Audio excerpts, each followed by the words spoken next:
Donald Trump's suggestion to potentially seek to acquire Greenland from Denmark has truly astonished the world. It seems there are no boundaries of imagination for the current U.S. president to stay in the global headlines at each and every moment. Already, there are intense intellectual debates about the potential motivation behind that proposed real estate move. While the Danish government has firmly rejected any such approach, one could argue that the idea as such is, for Mr. Trump, an amazingly anti-Russian move. Advertisement. After all, the obvious strategic purpose of such a contemplated transaction is not to build golf courses and Trump condo towers, as the island gradually falls to global warming and regains the essence of its name, Greenland. Others, such as the Fletcher School's Daniel W. Dresner, have taken Trump's idea one step further, by suggesting for the U.S. government to make a friendly takeover bid for Canada. But even that idea was topped by a retort that suggested the politically a reverse takeover of the United States by Canada would be much more advantageous, as it would give tortured Americans a Trump-free government. One must get prepared, as the entire rest of the world feels with the Danish government, and governments around the world have probably initiated legal audits to assure themselves of the solidity of the territorial holdings. One must get prepared. Advertisement. Clearly, given the continuing preeminence of the United States in the world of today, having a refined understanding of the realtor's acquisitive view of the international property market is fast becoming the key coinage in global power relations today.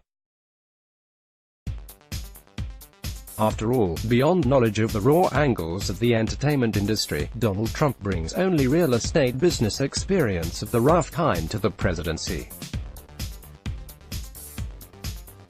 Landlords and tenants to Trump. The world is made up in a totally binary fashion. It consists of landlords and tenants. He views the entire world essentially as a rent-controlled building that he owns, either directly or on behalf of the United States. Advertisement. He is greatly troubled by the fact that the occupants of that vast building are using arcane laws and customs, whether rent control provisions or funny international deals like the WTO and international treaties in general, to defraud him and the United States of the due returns. He resents being taken advantage of in that manner, and can count on lifelong experience as one of the toughest New York operatives to reshape his tenant pool and rental takings. Advertisement. In the usual practice, the arsenal of a not-so-benign suasion includes offers of steeply adjusted rent by using all sorts of legal and illegal loopholes.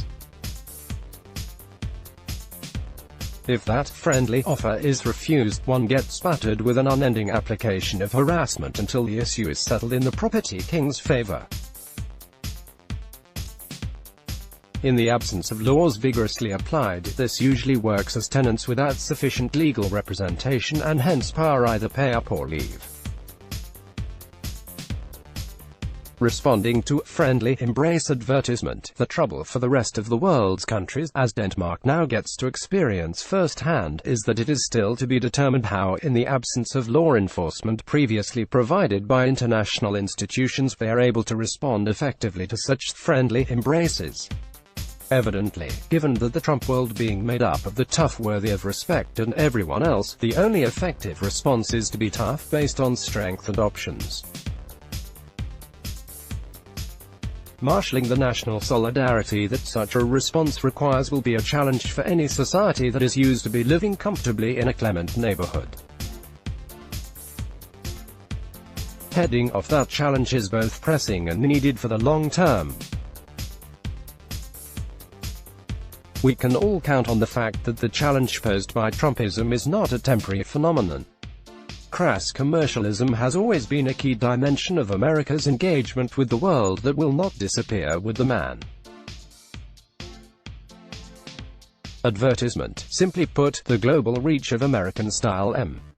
So far, it has already reshaped the U.S. political discourse and its institutions. The entire world is next. In response, deals will be made, but new ones will persistently be demanded in the finest traditions of New York real estate. After all, it is still the ruling commercial and political culture of the United States for the foreseeable future. This article is republished from The Globalist. On a daily basis, we rethink globalization and how the world really hangs together. Thought-provoking cross-country comparisons and insights from contributors from all continents. Exploring what unites and what divides us in politics and culture. Follow us on Facebook and Twitter, and sign up for our highlights email here. Let's block ads. Why?